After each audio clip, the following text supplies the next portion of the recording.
Bagaikan petir di siang bolong, Bu Sulis mendapatkan cacian dari anaknya. Mungkin bagi Bu Sulis sudah terbiasa dengan sikap Mela yang kasar pada wanita yang telah melahirkannya itu. Anak tunggal Bu Sulis sungguh di luar batas. Dia tak peduli dengan kondisi ibunya yang sudah tua renta. Pagi itu, Mela menitipkan anaknya pada Bu Sulis. Dia ingin pergi ke pasar untuk membeli kebutuhan rumah tangga. Mela meninggalkan Yusna bersama neneknya. Yusna yang masih berumur 3 tahun itu sangat aktif dan selalu lari-larian. Tak disangka-sangka, Yusna menyeberang jalan. Dia keluar rumah sambil lari-larian. Tubuh Bu Sulis yang tak muda lagi sangat kewalahan dalam mengejar Yusna. Dengan waktu yang bersamaan, ada mobil yang mengemudi secara ugal-ugalan, hingga dia pun menyerempet tubuh kecil Yusna. Sontak saja Bu Sulis berteriak sekencang-kencangnya. Yusna ditemukan tergeletak di pinggir jalan dengan luka di kaki. Yusna tak berhenti meronta kesakitan. Warga pun berhamburan membantu bocah malang itu.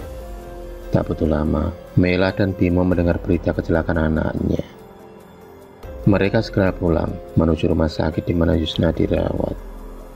Sesampainya di sana, tangis mereka pun pecah tak kala melihat malaikat kecilnya tergolek lemas di ruang UGD. Tanpa ada seorang wanita tua renta menahan isak tangisnya, dialah Bu Sulis. Mata Mela memandang tajam pada ibunya.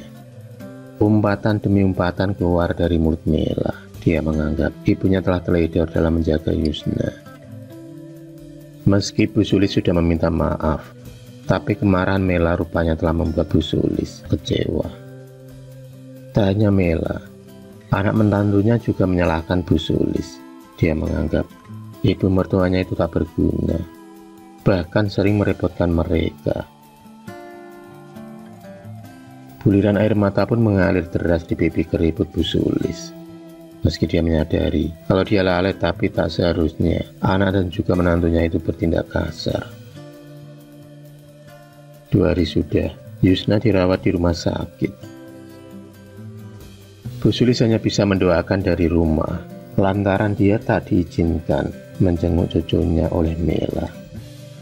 Bu Sulis tampak khusyuk dalam mendoakan cucu satu-satunya itu.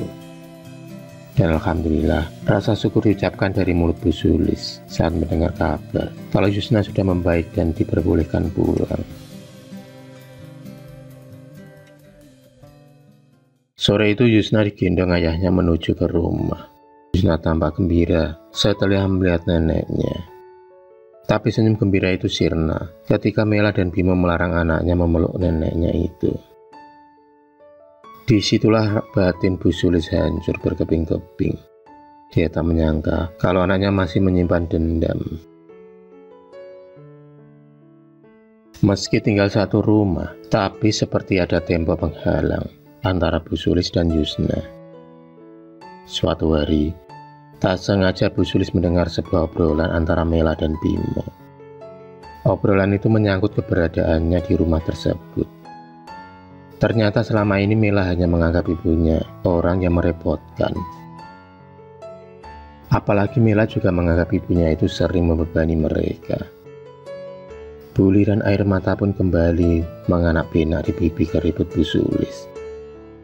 Anak satu-satunya yang harus menjadi tumpuan di hari tuanya kini tak bisa diharapkan lagi.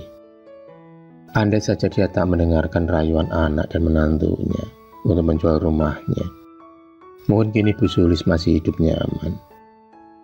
Bu Sulis pun menyesali dalam mendidik Mela yang selalu dimanjakannya. Tak ada seorang pun yang mampu menenangkan hatinya kecuali bersujud di atas sajadah dan menumpahkan kesedihannya pada Ilahi. Malam itu Bu Sulis segera mengambil air wudhu setelah mendengar suara azan Isya. Digelarnya sajadah dan dilaksanakannya sholat 4 rakaat. Bu Sulis masih dalam kesedihannya. Di sela-sela doanya, dia tetap mendoakan anaknya agar mendapatkan hidayah. Saat selesai sholat, Dada Bu Sulis terasa sesak, denyut nadi pun terhenti, jantung pun tak berdetak lagi, dan innalillahi wa inna ilaihi raji'un. Bu Sulis meninggal dalam sujudnya. Air mata buaya yang turun dari mata Mela dan Bimo hanyalah sebagai hiasan belaka. Kenyataannya mereka merasa senang karena terbebas dari beban orang tua. 15 tahun pun berlalu. Yusna kini menjadi gadis cantik dan berkepribadian baik. Suatu hari tak sengaja Yusna bertemu dengan seorang nenek. Entah kenapa, Yusna merasa dekat dengan nenek tersebut, seolah ada sebuah ikatan yang begitu kuat. Tanpa disadari, nenek tersebut juga selalu membuntuti Yusna dari kejauhan.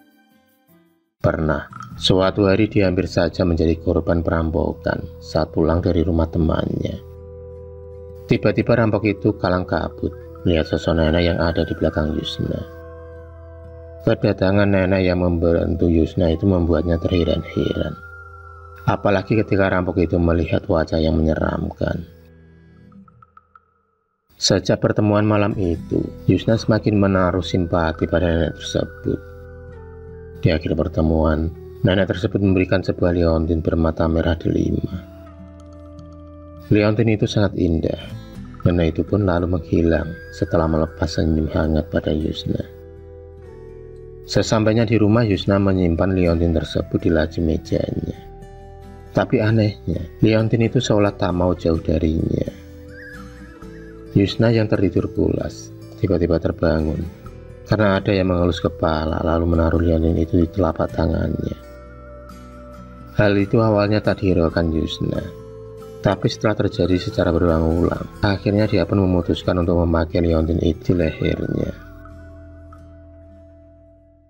Pagi itu, saat sarapan, Mela melihat sebuah benda yang tergantung di leher Yusna. Hatinya pun bertanya-tanya, karena sebenarnya benda itulah yang selama ini dia incar dari Bu Sulis. Yusna, dari mana kamu mendapatkan liontin itu, nak? Tanya Mela pada anaknya. Yusna memilih berbohong pada ibunya. Dia masih memegang amanah dari nenek untuk merahasiakan dari mana liontin tersebut berasal.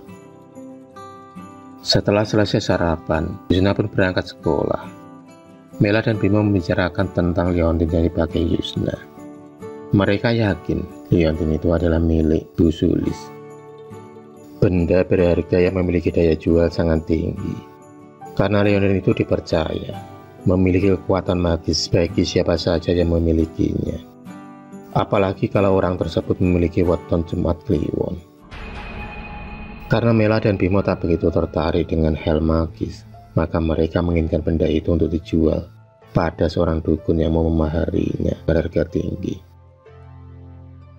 Tanpa disadari Yusna, orang tuanya secara diam-diam mengendap-endap untuk mengambil liontin Yusna saat dia tertidur lelap. Tapi baru saja tangan Bimo meraih liontin tersebut, ada sosok wanita tua mirip Bu Sulis melotot tajam ke arah mereka. Sontak saja, mereka kaget dan lari terbirit-birit. Sifat serakah yang dimiliki suami istri itu tak pernah berubah. Hingga suatu hari Mela bermimpi bertemu almarhum ibunya. Dia berpesan agar tak lagi berbuat serakah. Jangan sampai sifat serakah itu membuatnya masuk dalam neraka. Dari mimpi tersebut Mela mulai tersadar. Dia pun menceritakan tentang Bu Sulis, pemilik liontin tersebut. Jadi, nenek itu adalah eyangku. Mela juga menyadari kesalahan dalam memperlakukan ibu kandungnya. Setelah usia Mela tak muda lagi, ketakutan itu pun muncul. Mela takut kalau Yusna kelak akan memperlakukannya secara kasar.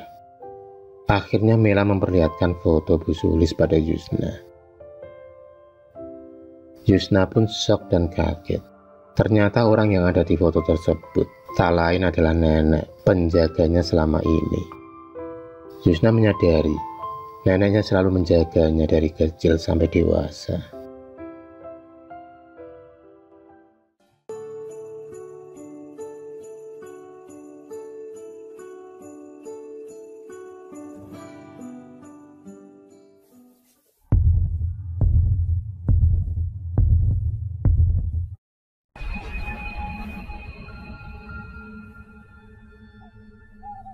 kasih sudah menonton video cerita bergambar ini. Klik subscribe untuk terus mendapatkan video-video cerita bergambar selanjutnya. Semangat berkarya.